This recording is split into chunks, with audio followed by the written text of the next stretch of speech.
जय हिंद दोस्तों। आपने देखा होगा कि अक्सर गांव में भी ऐसे लोग होते हैं कि उनको चाहे जितना मारो पीटो लेकिन वो अपने चाल से बाज नहीं आते हैं। ऐसे ही हमारा पड़ोसी मुल्क है चाइना, जिसे चाहे जितनी बार मार पड़े, चाहे जितनी बार हमारे देश के सैनिक उसको पीट कर हमारे देश की सीमा में घुसने से रोके, लेकिन वो बाज नहीं आता। अभी जल्द ही 9 दिसंबर की बात है कि चाइना ने फिर से अपने 600 सैनिकों के साथ भारत की सीमा में घुसने की कोशिश की। और फिर क्या था, जितनी तैयारी के साथ वो घुसने के लिए बेसब्र थे, उतनी ही तैयारी के साथ भारतीय सेना भी तैयार थी। और जैसे घुसे कि उनको लात, मुका और घुसा से काट के भगा दिया।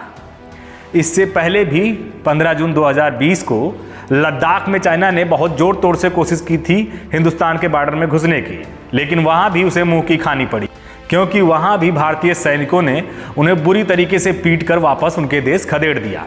चाइना का सामान तो आपको पता ही है कि बहुत कम टिकाऊ होता है, चली तो चांद तक, ना चली तो फर्श तक। सेम वैसे ही हालत चाइना के सैनिकों की भी है, क्योंकि वो चाहे जितनी तादाद में आ जाएं, हमारी सैनिकों के सामने टिकने की उनके अंदर हिम्मत नहीं है। तो अब सवाल ये है कि आखिर बार बार चाइना हमारे देश में घुसने की कोशिश क्यों कर रहा है। इसके बारे में भी हम आपको बताएंगे और इसके साथ साथ हम आपको ये भी बताएंगे कि चाइना बॉर्डर पे भारत ऐसी क्या चीज़ें बना रहा है जिससे चाइना को बहुत चोट लग रही है, चाइना को बहुत दिक्कत हो रही है कि आने वाले कुछ ही दिनों में भारत ऐसी इंफ्रास्ट्रक्चर्स तैयार कर देगा कि वहाँ चाइना को घुसना तो दूर की बात है, वहाँ अपने कदम रखना भी कभी सोच नहीं सकता है। इसके साथ साथ आपने एक चीज़ और सुनी होगी, हॉटलाइन और फ्लैग मीटिंग। कई बार कई जगह इस नाम को लिया जाता है। क्या आप जानते हैं कि हॉटलाइन और फ्लैग मीटिंग क्या है? ये भी हम आपको इस वीडियो में बताएंगे।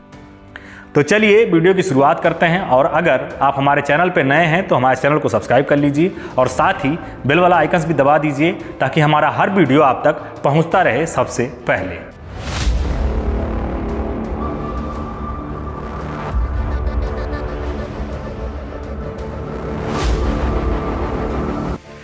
नौ दिसंबर का ये मामला तवांग के यांगस्ते का है।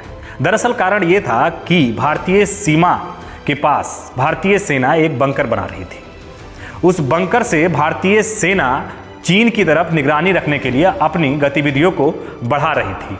लेकिन यह बात चाइना के सैनिकों को खटक रही थी कि आखिर इतने नज़दीक, LAC के इतने नज़दीक, जिस पर चाइना हमेशा से अपना दावा करता रहा है, वहाँ भारत इंफ्रास्ट्रक्चर कैसे तैयार कर सकता है। इसी बात को लेके 9 दिसंबर के दिन चाइना के 600 सैनिक धीरे धीरे हलचल करना शुरू कर देते हैं और वो भारत की सीमा में घुस जाते हैं।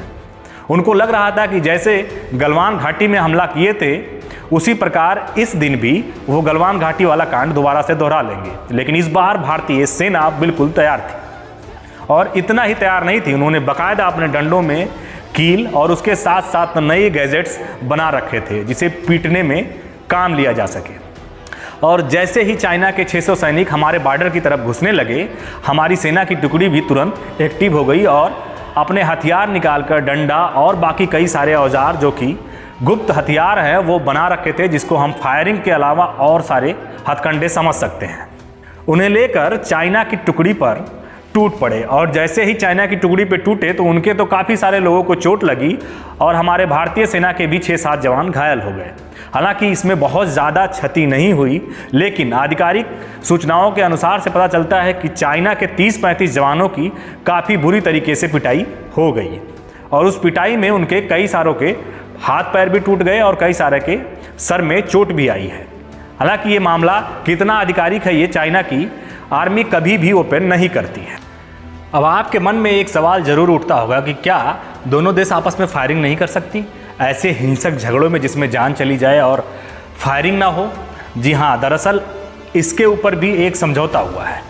दोनों देश का आपस में समझौता है कि कोई भी मिलिट्री कार्रवाई में एक दूसरे के ऊपर फायरिंग नहीं की जाएगी, चाहे वो हालात जैसी भी हो। अगर कभी गलती से किसी देश का किसी देश के ऊपर फायरिंग होता है तो वो हालात युद्ध में बदल जाएंगे और वह युद्ध का हालात काफ़ी गंभीर हो जाएगा। फिर दोनों देशों का मामला एक बहुत बड़े युद्ध स्तर में बदल जाएगा। चलिए हम आपको अब ये भी बताते हैं कि 1962 के जंग के बाद भारत और चाइना के बीच कब कब बड़े विवाद हुए, कब कब उनके बीच हाथापाई हुई।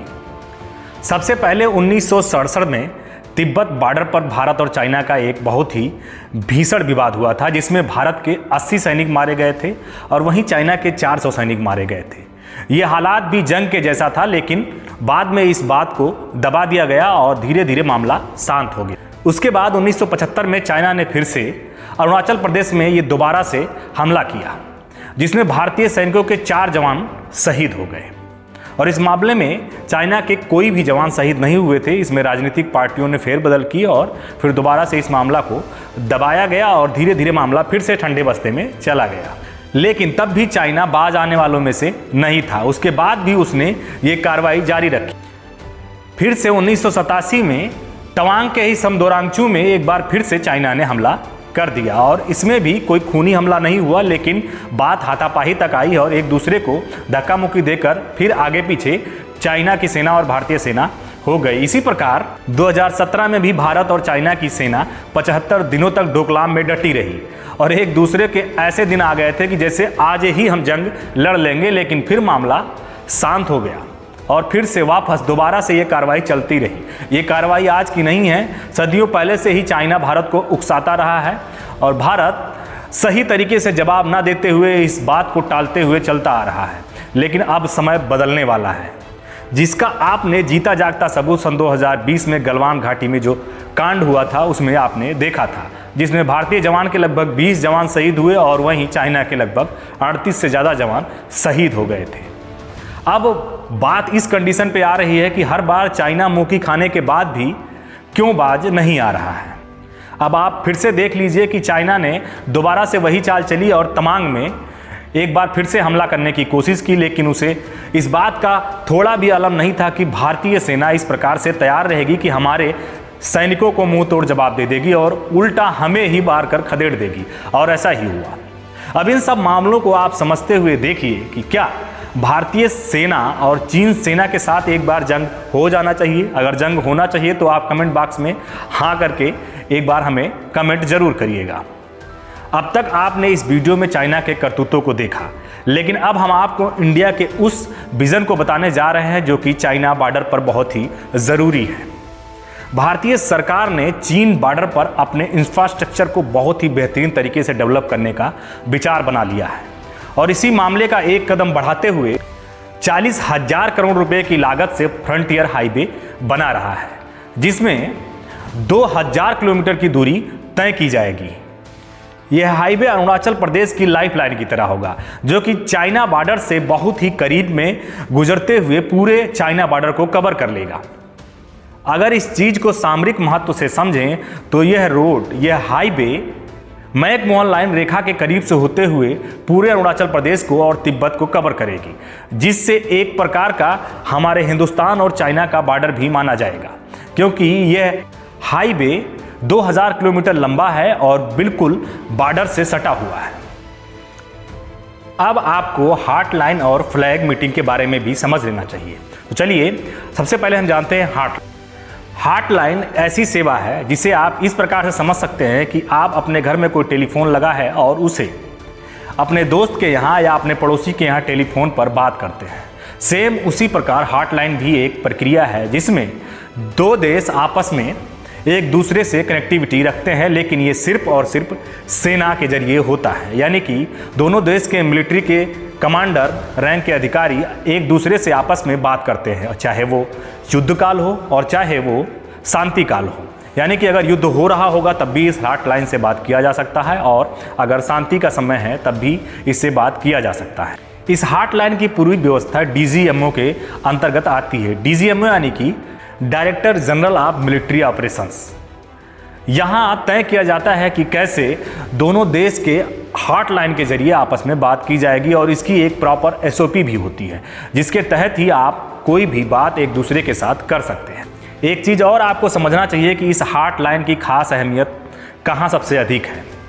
जैसा कि आप जानते हैं कि चाइना और हिंदुस्तान के बॉर्डर पर कोई दीवार नहीं बनाई गई है, ना ही कोई बाउंड्री या कोई फिनिशिंग लगाई गई है।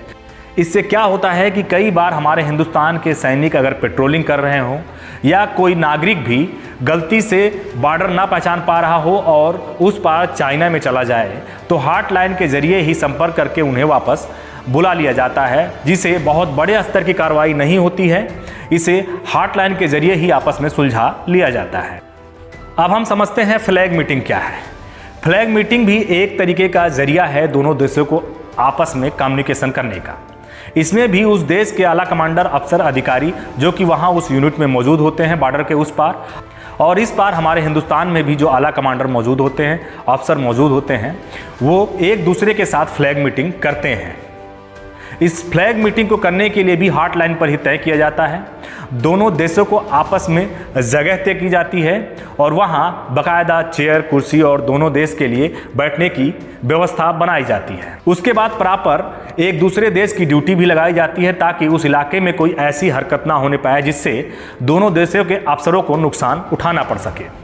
और उसके बाद वहाँ आपस में बैठकर बातचीत को सुलझाया जाता है। अगर कोई बहुत गंभीर मामला है तो उस पर अमल भी किया जाता है।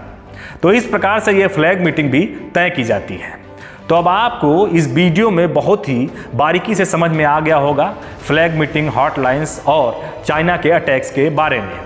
तो अगर आपको वीडियो अच्छा लगा हो तो चैनल को सब्सक्राइब कर लीजिए और साथ ही वीडियो को भी लाइक कर दीजिएगा। जय हिंद, जय भारत।